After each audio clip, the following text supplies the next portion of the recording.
আসাদ ভাই, আপনি নিশ্চয়ই খেয়াল করেছেন যে সদ্যই হয়ে যাওয়া বিমস্টেক সম্মেলন নিয়ে আমাদের দেশের সংবাদ মাধ্যমগুলো বিভিন্ন মিডিয়াতে আমরা দেখছি বেশি একটা ইতিবাচক একটা আলোচনা হচ্ছে। আমরা নাকি অনেক কিছু এখান থেকে জয় করে এসেছি। ভারতের সঙ্গে একটা বৈঠক হয়েছে সাইড লাইনে, এটা নিয়ে অনেকের মধ্যে আগে শঙ্কা ছিল, সেটাও হয়েছে ভালো। এবং এটা নিয়ে আমরা কি কি অর্জন করলাম, কি কি অর্জন করলাম না, সেটা নিয়ে আলোচনা হচ্ছে এবং অধিকাংশ আলোচনায় দেখছি ইতিবাচক আলোচনা। এর মাঝে আরেকটা গুরুত্বপূর্ণ বিষয় হলো আমাদের উপর দীর্ঘদিন ধরে বিষ ফোড়ার মতো চেপে থাকে যে রোহিঙ্গা সমস্যা, সেই সমস্যারও একটা সমাধানের জন্য ইঙ্গিত পাওয়া যাচ্ছে এবং সেখানে বলা হচ্ছে প্রায় 1,80,000 রোহিঙ্গাকে ফেরত নিয়ে যাওয়ার একটা ব্যবস্থা হয়েছে। এবং এক্ষেত্রে প্রধান উপদেষ্টার যিনি আপনার খুবই গুরুত্বপূর্ণ, যিনি ডক্টর খলিলুর রহমান, তার একটা বিশাল ভূমিকার কথা বলা হচ্ছে। তো এই বিষয়গুলোকে, এই যে রোহিঙ্গা সমস্যা, তাহলে কি আমরা রোহিঙ্গা সমস্যার সমাধানের দিকে যাচ্ছি? আমরা কি এখন একটু তাহলে স্বস্তি পাওয়ার মতো অবস্থায় যাচ্ছি? এবং এক্ষেত্রে এই সরকারের কি কোনো কূটনৈতিক সাফল্য আপনি দেখতে পাচ্ছেন? ধন্যবাদ আপনাকে। এটা নিয়ে আমি অনেক চিন্তা ভাবনা করি, এটা নিয়ে আমি অনেক লিখেছি, 1991 সাল থেকে লিখেছি এগুলো।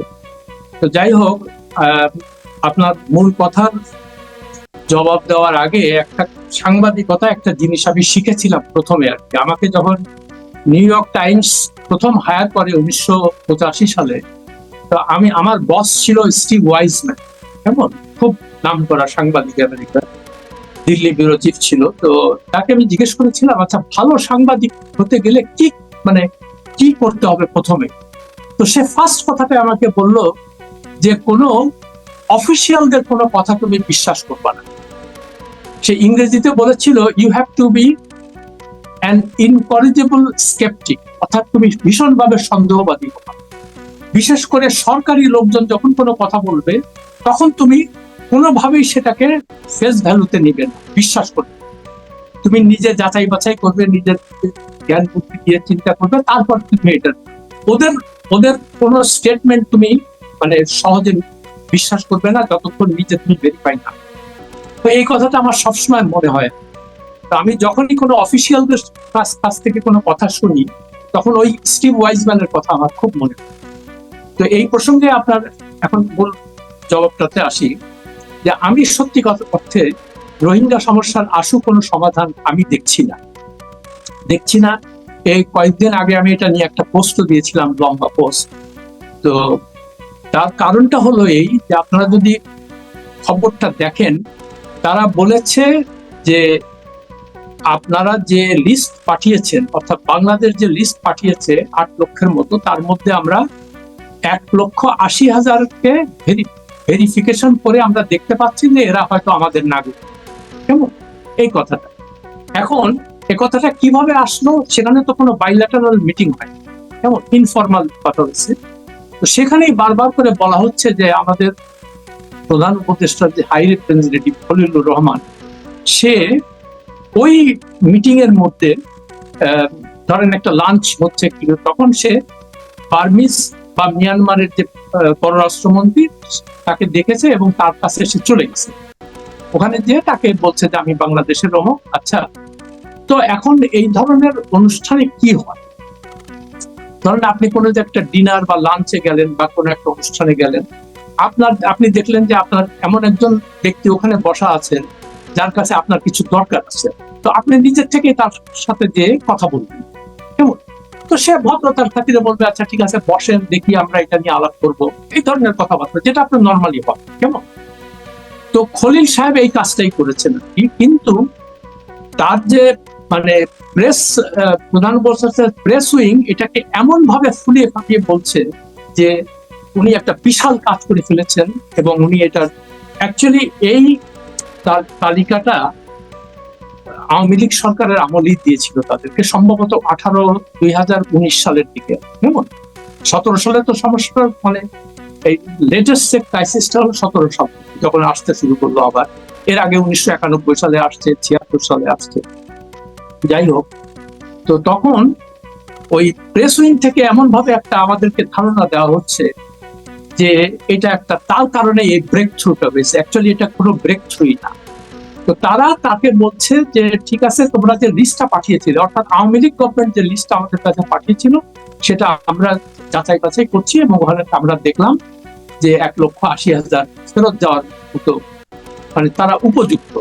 কেমন, এই কথা তারা কিন্তু অনেকবার আগেও বলেছে এবং একজন রোহিঙ্গা ফেরত যায়।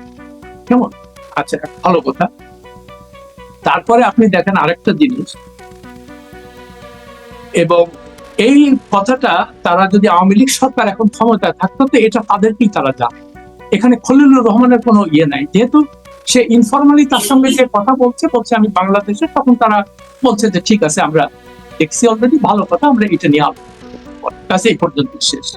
তার মানে এখানে অফিসিয়াল কিছু নাই, অফিসিয়াল কোনো না কিছু নাই এখানে কোনো ব্যাপারই নাই এটা। হ্যাঁ, আচ্ছা।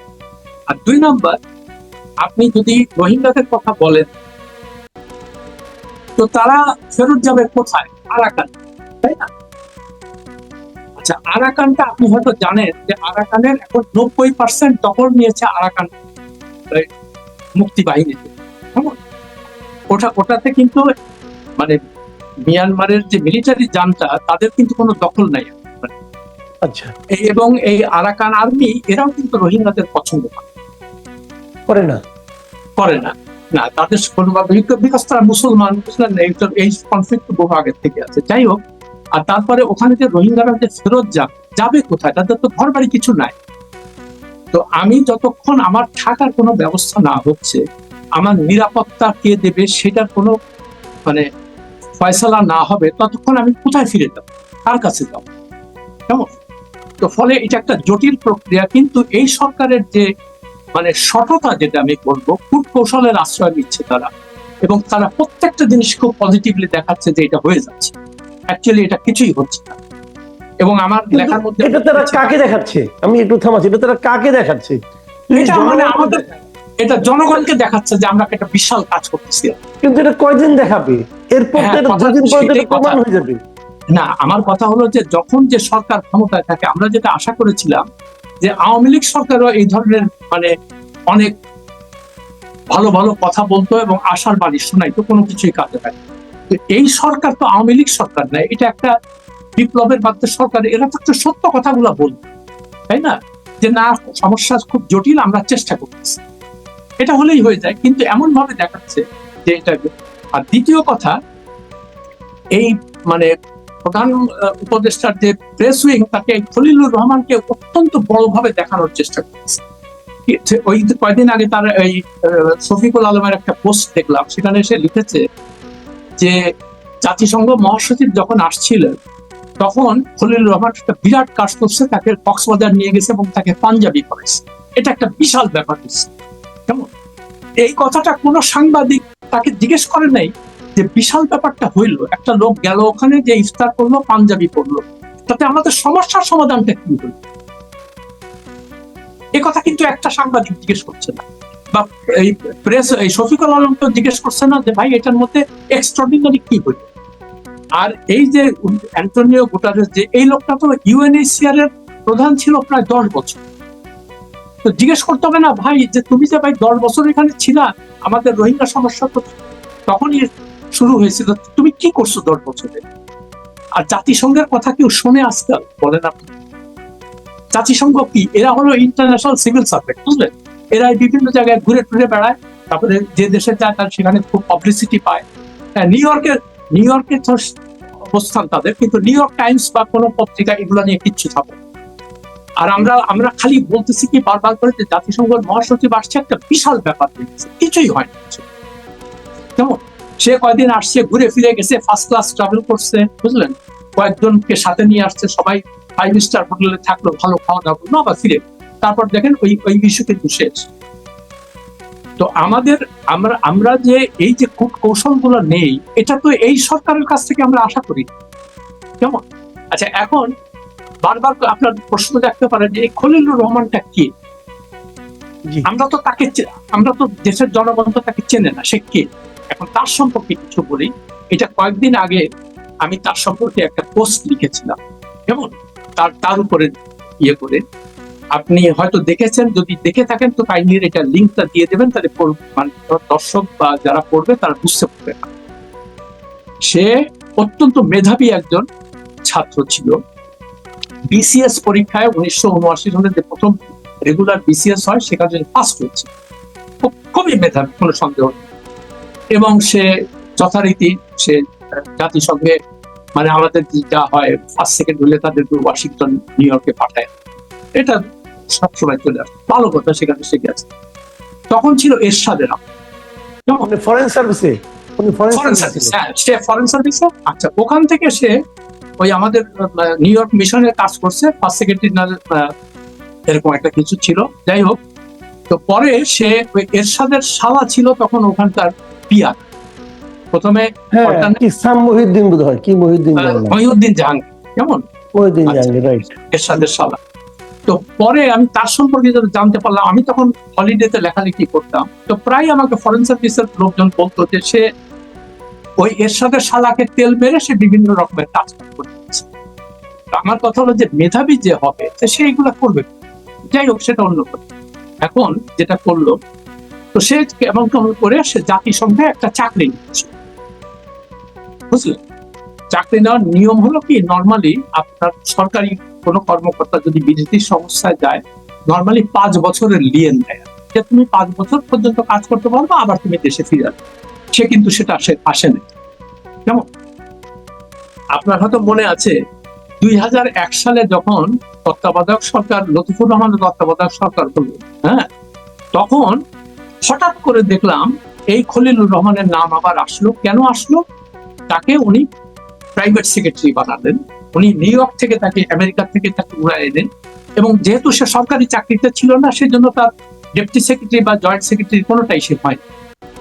তো লতিফুর রহমান সাহেব যে কাজটা করলো, তাকে ফিরায় এনে সকালবেলায় তাকে ডেপুটি সেক্রেটারি বানালো এবং বিকেল বেলায় তাকে জয়েন্ট সেক্রেটারি বানিয়ে, মানে দেখেন 12 ঘন্টার মধ্যে 2টা প্রমোশন দিয়ে তাকে তার প্রাইভেট সেক্রেটারি। এখন আপনি বর্ণনা করতে পারেন যে তাকে কেন এটা করলো। সে লতিফুর রহমানের ঘনিষ্ঠ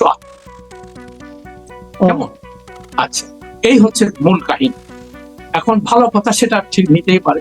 তো এইটার উপরে উনি, লতিফুর রহমান সাহেব একটা প্রেস কনফারেন্স ডাকছিলেন, সেখানে আমি গেলাম এবং আমি উপস্থিত ছিলাম সেখানে। তো আমি ওনাকে জিজ্ঞেস করলাম যে বাংলাদেশে এত কর্মকর্তা আছে, এত অফিসার আছে, আপনি একজন বিচারক, কেমন? তো একটা লোক আপনি বাংলাদেশের অফিসিয়ালদের মধ্যে কাউকে আপনার পিএস করার মতো কাউকে পাইলেন না। আপনি বাইরের থেকে যে সরকারি চাকরিতেই ছিল না, তাকে আপনি নিয়ে আসলেন কেন? তো উনি আমাকে বলতেছে, মানে এটা প্রধানত প্রেস কনফারেন্স কথাবার্তা হচ্ছে, উনি বললেন যে সে খুব মেধাবী। হ্যাঁ, আমি বললাম দেখেন, তার মেধা নিয়ে তো আমি আপনাকে কোনো প্রশ্ন করি। আমি বলেছি যে যে প্রক্রিয়ায় আপনি কাজটা করলেন একজন বিচারক হিসেবে, এটা কি আপনি ঠিক কাজ করেছেন? তো উনি তখন আমতা করতে থাকেন, বুঝলেন? তারপরে ওই তার প্রেস সেক্রেটারি এসে আমাকে থাকে অন্যজন থেকে প্রশ্ন। তারপরে যে কাজটা সবচেয়ে ভয়াবহ যে ঘটনাটা ঘটিয়েছে এই খলিল সাহেব, সেটা আপনার শুনে। সে 3 মাসের জন্য তো আসলো এখানে। 3 মাসে এসে প্রধানমন্ত্রীর প্রধান উপদেষ্টার প্রাইভেট সেক্রেটারি হইল, পিএস হলো। হওয়ার পরে কিছুদিনের মধ্যে ওই সেক্রেটারিয়েট এক নারী কর্মকর্তার সঙ্গে সে অ্যাফেয়ারে জড়ায়, পরকীয়ায় জড়ায়। কেমন? বাট এটা তো প্রমাণিত না। হ্যাঁ, এটা তো প্রমাণিত না। না না, আমি বলছি যে এটা তখন রিপোর্ট হয়েছিল, এটা সেই জন্য বলছি। কেন এই রিপোর্টটা হয়েছিল সেটা বলছি।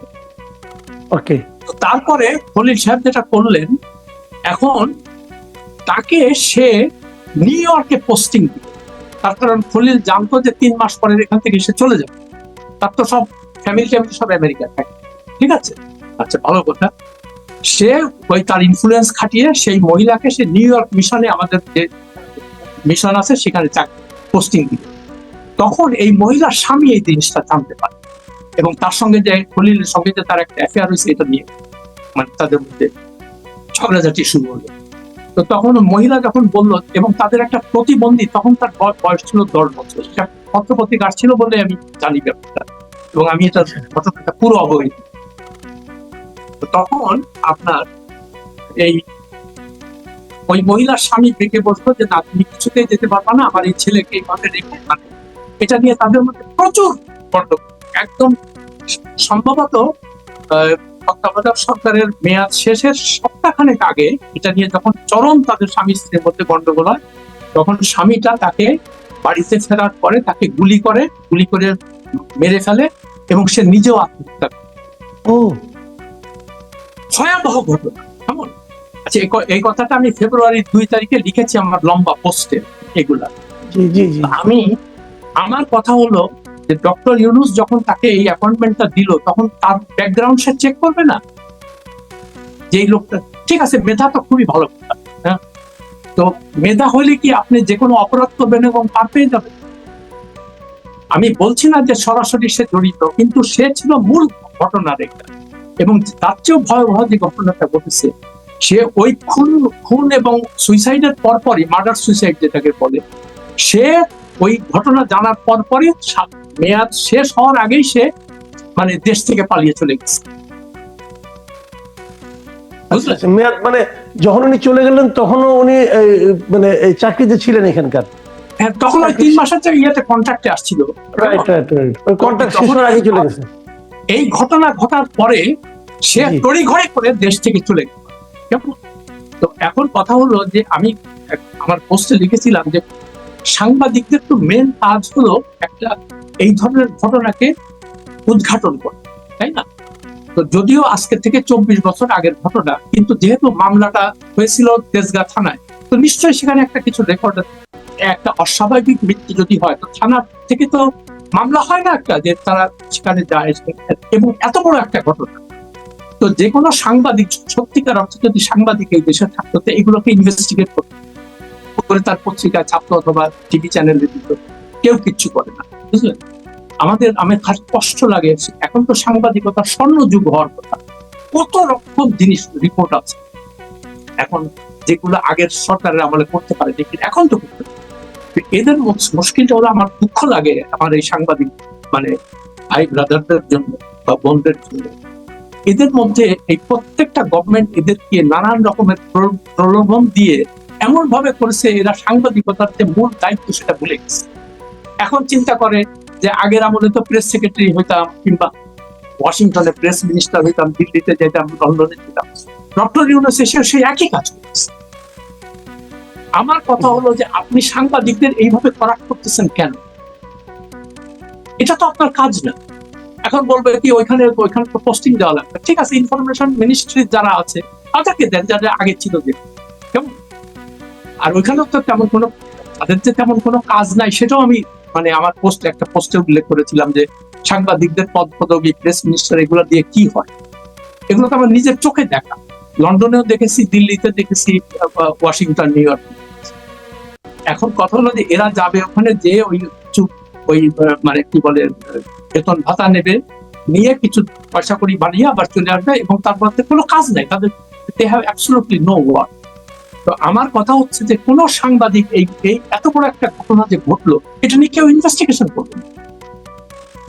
আমি বলছি না যে খলিল সেখানে প্রত্যক্ষভাবে, আমার কথা হলো যে মামলার যে কি হয়েছিল, এটা এই ঘটনাটা ঘটলো, যে ঘটনাটা তো ঘটেছে, এটা তো আমি তো 100% নিশ্চিত।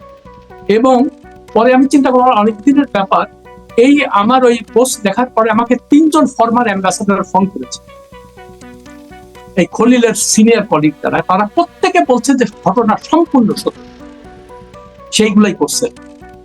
কেমন? তো আমার কথা হলো, তাকে আপনারা লায়োনাইজ করতেছেন। জি, কিছু বলছিলেন? না, আমি বলছি যে না, ঠিক আছে, আপনি শেষ করুন, তারপরে আমি মানে শেষ করি। না, আমি বললাম ফুরিয়ে আসছে। না, আমি এটা বলতে চাচ্ছিলাম যে আপনার ডক্টর ইউনূসের কাছ থেকে তো আমরা অনেক কিছু ভালো আশা করেছিলাম। কেমন? তো আপনি যোগ্য লোককে বসাবেন 100 বার, আমরা চাই রোহিঙ্গা সমস্যার সমাধান হোক, অবশ্যই, হ্যাঁ। তারপরে ভারতের সঙ্গে যে সম্পর্ক আছে, এটা মানে শীতল, এটা তো আমাদের নিজের, আমরা তো খুশি হব, আমাদের তো অখুশি হওয়ার কিছু, এগুলো তো আমাদের জাতীয় স্বার্থ। কিন্তু আপনি যখন এটাকে ফুলায় ফাফায় মানে প্রমাণ করার চেষ্টা করতেছেন যে খলিল সাহেব একটা মানে যুগান্তকারী সব কাজ করে ফেলতেছেন, কিন্তু কোনো রেজাল্ট তো আমরা দেখতে পাচ্ছি না। তারপরে শফিকুল আলম তার পোস্টে লিখেছে যে আমরা যখন খাওয়া দাওয়া করতেছিলাম লাঞ্চের সময়, তখন খলিল সাহেবকে দেখলাম উনি ওই ইন্ডিয়ার যে ন্যাশনাল সিকিউরিটি অজিত দোভালের কাছে গেছে, যে তার সাথে কথাবার্তা বলছে। তো ন্যাচারালি অজিত দোভালের আমি সেই ছবিটা দেখেছি আর কি, তার বডি ল্যাঙ্গুয়েজে আপনি বুঝতে পারবেন যে মানে সে কোনো ইন্টারেস্ট দেখাচ্ছিল, সে একতরফা হয়তো বলে যাচ্ছিল ঠিক আছে আমাদের স্বার্থে আমরা বলবো, এটা হতেই পারে। কিন্তু আমার কথা হচ্ছে যেভাবে জিনিসটাকে মানুষের সামনে তুলে ধরা হচ্ছে যে সে একটা বিশাল কর্মকর্তা এবং তার ইন্টারভেনশনের জন্য সবকিছু ঠিক হয়ে যাবে। তো এই জিনিসগুলো আমরা যারা সাংবাদিক, তো তারা তো আমাদের তো একটু মানে একটু সন্দেহবাদী হইতে হবে যে আচ্ছা এই ধরনের কথাবার্তা যে বলতেছে এটা আসলে বাস্তব, এটা আমরা দেখি। কিন্তু সেই দিকে কেউ যাচ্ছে না, খালি ওই মানে প্রেস উইং থেকে যা তাদেরকে খাওয়ানো হচ্ছে সেটাই ছাপছে, সেটাই বলতেছে। এটা তো সাংবাদিকতা।